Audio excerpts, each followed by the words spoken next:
anything tó ń jẹ́ fújì ọ̀dájú ayé àti tọ̀run ló pọ̀ jù nínú wọn. Wọ́n dẹ̀ fẹ́ lóyàn débi pé wọn ò fẹ́ káwọn tó níyàn kan jèrè yẹn. Àwọn máníjà. ẹgbọ́n ta ni ká bá wí, ta ló lẹ̀bi ta ló láre láàárín àwọn onífújì àti àwọn ọmọlẹ́yìn wọn. Ẹ máa gbọ́ wérewère lórí ètò lónìí, díẹ̀ lẹ́gbọ́ ìfáàrà nìyẹn nípa pé àwọn onífújì wọn a máa lo àwọn ọmọ ẹ̀yìn wọn ó sì máa jù wọ́n lẹ̀, pé ìyẹn ni pé use and dump tí wọn kì í sábà ṣoríire lẹ́yìn ẹ̀. Ta ni ká bá wí gangan, ta lẹni tó yẹ ká bá wí? Ṣé onífújì ni àbáwọn ọmọlẹ́yìn wọn? Ṣáwọn àgbààgbà onífújì yìí ni wọ́n fún wọn lówó ni, àbí àwọn ọmọ ló ń fowó ṣe nǹkan tó wù wọ́n tí wọn kò fowó síbi tí wọ́n fi mọ̀ pé àbọ̀ àbá ni?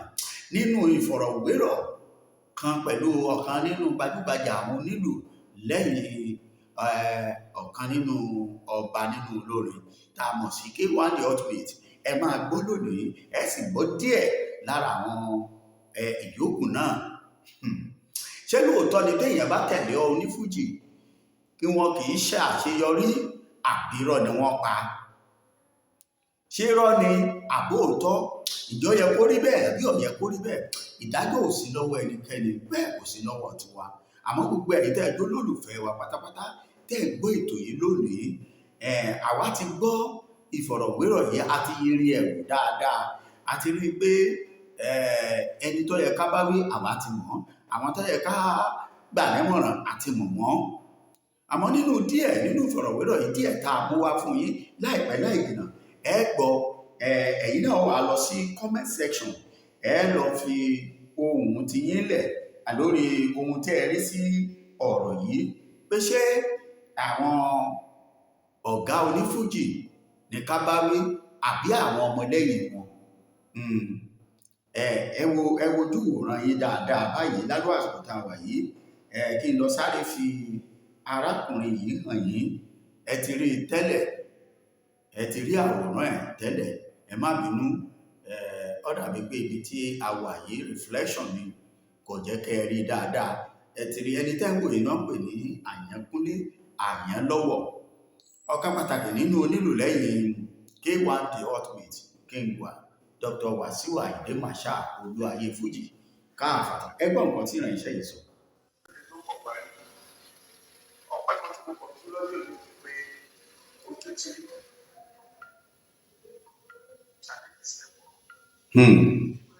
ẹ̀pọ̀ ibi èèyàn bá ti wà tọ́tọ́ bẹ́ẹ̀ sí èèyàn tó èèyàn jẹ́ ọmọ lóko oko òní sí kó wọ́n lè kó owó yẹn pọ̀. Láàárín àwọn tí àjọ ṣiṣẹ́ ẹ̀pọ̀ ẹni bí àwọn ọmọ pé. Ẹ má bínú sùn mi, mo fẹ́ ká tún mú láti ìbẹ̀rẹ̀ kẹ́ ẹ lè bá gbọ́ ohun tí arákùnrin yìí sọ dáadáa, ni ìdí nìyí mo fẹ́ kẹ́ ẹ gbọ́ ọ̀rọ̀ ẹ̀ dáadáa.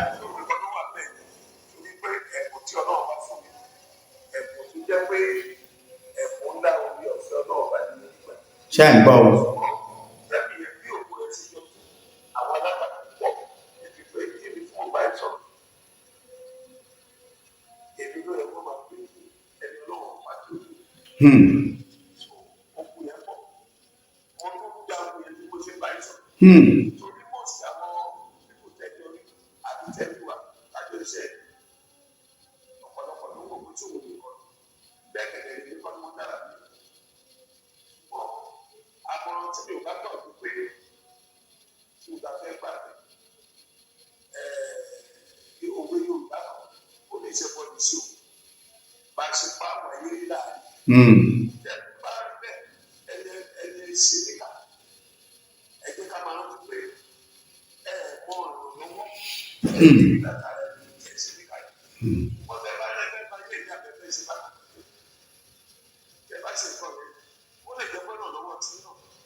Bẹ́ẹ̀.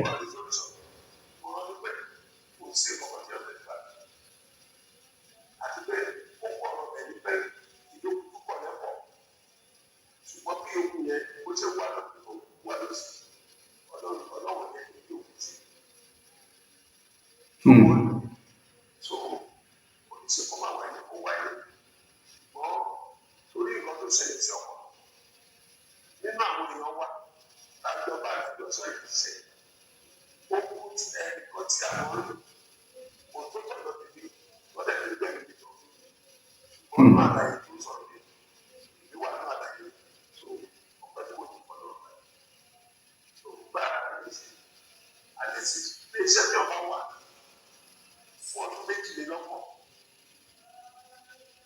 wọ́n lówó tí èèyàn bá rí tí ò bá yí tí ọba fi sílẹ̀ ìdí òní báyìí. Àwọn àtúnṣe kan wà tó yẹ kó wà nínú ilé iṣẹ́ yẹn ṣùgbọ́n kò sí. Gẹ́gẹ́ bí pé ilé iṣẹ́ bá wà tó bá ṣètò àìsí ètò yẹn òun ni ló ń fa wàhálà especially òun sọ̀rọ̀ lẹ́gbẹ̀ẹ́ ọ̀sán yìí. Gbogbo eré tó ń dá fújì láti bẹ̀rẹ̀ pẹ̀pẹ̀ ọ̀hún ètò. Thank God. Ṣiṣẹ́ pọ̀ wọ́n rí àwọn ẹbí ẹ̀rọ bí ẹni wáyé wá ṣe ẹ̀rọ. So pọ̀ sẹ́gbọ́n ẹ̀ wá rò pé àwọn ènìyàn náà wọ́n ní àwọn ilé wọn lọ́kọ̀ ní. Torí ojú tí àwọn ará kan tí wọ́n mú wò wá kò ní bẹ̀rẹ̀ bọ́ aṣáájú lọ́wọ́ pé èmi ò àyọkú lọ́mọ àti lọ́wọ́ yóò èmi fi ṣe nǹkan tó nígbà mí yóò wá wọ́n máa ń pò mí lọ wọ́n á lẹ́yìn àgbo ẹ̀yìn àti ọmọ wọ́n á pò mí lọ kẹ́kẹ́. Bẹ́ẹ̀ ni tó àwọn fún ìjẹ́ ìwọ̀n ní ètò ìgbàgbé mo ti ṣe ilé iṣẹ́ tó wà fún ọdún méjìlélọ́gbọ̀n lẹ́yìn yóò lẹ́ ní gbogbo ẹ̀ ó jẹ́ ìjẹ́ kẹ̀kẹ́ gbà ó jẹ́ ọ̀kadà gbà tẹ́bí náà wípé mo ti ṣe yẹn gbogbo ètò ìwòsàn yìí mo ti bẹ́ẹ̀ mo kàn fi sọ̀rọ̀ ni kò sí ìbọ̀kọ̀ èèyàn lè máa lò ní pẹ̀lú òkú omi èèyàn lè máa lò ní pẹ̀lú ẹ̀kọ́ tí mo gbé wáyé tí mo dẹ̀ mọ̀ pé mo ti ṣe lọ́ọ̀tì nínú iléeṣẹ́ mo ti kó òkú iléeṣẹ́ ẹ̀ka mo ti ṣe wọn bá ìtọ́nà ọba náà mi ṣùgbọ́n kẹ́lẹ́ máa lè bójú wẹ̀yìn ó wọ̀ mí pé ẹni mo tọ́ sí ọba yìí.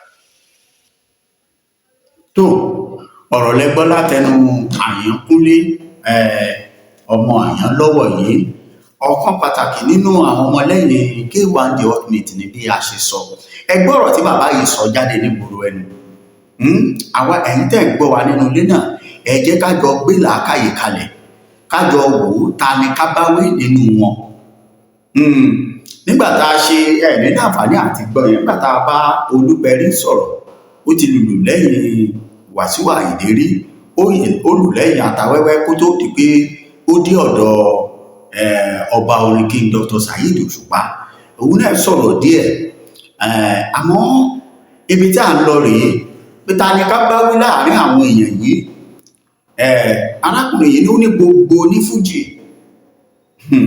ó ní gbogbo onífújì ni wọ́n lu èèyàn tí wọ́n lu ọmọ ẹ̀yìn wọn tí wọ́n sì jù wọ́n lẹ̀ wọ́n á ṣe wọ́n lóhun èlò àlùpàtì àwọn máa ra mọ́tò bíi 100 bíi 10 13 ọmọ ọ̀dọ́ wọn sì ní kẹ̀kẹ́ ẹlẹ́sẹ̀ tí ń rìn ẹgbọ́n ṣé wọn ò fún ọmọ ọ̀dọ́ níṣẹ́ lówó ni báwo lọmọ ọ̀dọ́ ṣe ń lówó tiẹ̀ ní ìgbà tá a dé ìpele kan tá a láǹfààní torí àsìkò ni díẹ̀ tó nínú nǹkan oníkan ni pé ó ní owó tí wọ́n máa ń fún àwọn kéré jọjọ pé irú K1 táwọn bá lọ bá wọn nílé wọn gangan níjẹ̀bú inú mọ́ṣáláṣí ọ̀dọ̀ wọn làwọn máa ń sùn tí ó yẹ kó rí bẹ́ẹ̀ àti bẹ́ẹ̀ bẹ́ẹ̀ lọ ohun tó ń sọ̀rọ̀ gangan Ìbàdàn ló ń gbé Ìbàdàn ló ti máa wá lùlù fún wọn ní ibikíbi tí wọ́n bá ń lọ lẹ́kọ̀ọ́ àmọ́ àmọ̀ràn fún gbogbo ẹ̀yin ọmọ kéékèèké tẹ́ ẹ sọ pé dandan onílù eléré náà lè máa ṣe ni pé tó bá jó nílù ní án tó bá lùlù lẹ́yìn eléré tàbí òun gbègbè ohun tí wọ́n bá ń fún ọ ìwọ ni kó o mọ̀ bó ṣe lò ó àgbà jẹ́ òtún àìbà àbí báwo ni Yorùbá ṣe pa á lówe tí wọ́n bá ń fún ọ lónìí fún ọ lọ́la tó bá fún ẹ ní 10 naira tó bá ń dá 2 naira pamọ́ ìwọ náà ó débi tó máa dé àmọ́ kí wọ́n fún yín lówó kó jẹ́ pé òde náà láti fi mu títán òde náà láti fi gbé obìnrin ohun tí èjẹ́ káṣeyọrí ọwọ́ àgbà mí rèé gẹ́gẹ́ bí èrò tiwa. Ẹ̀yin èèyàn wa nínú ilé tẹ̀ ń gbọ́ wa, ẹ lọ sí comment section, ẹ gba àwọn ọ̀dọ́ tó ń bọ̀, ẹ gbà wọ́n nímọ̀ràn báwọn náà ṣe máa rí fídíò yìí tí wọ́n yẹ̀ wò. Ta la máa bá wí use and dump in Fuji music? Ta ni ká bá wí? Ta ni ká gbà lámọ̀ràn láàrin wọn? A tún pàdé láìpẹ́, mú padà bọ̀. Ẹ ṣé àdúpẹ́, ẹ bá wa share program wa, kẹ́ like, kẹ́ subscribe sí channel wa. Ẹ ṣé.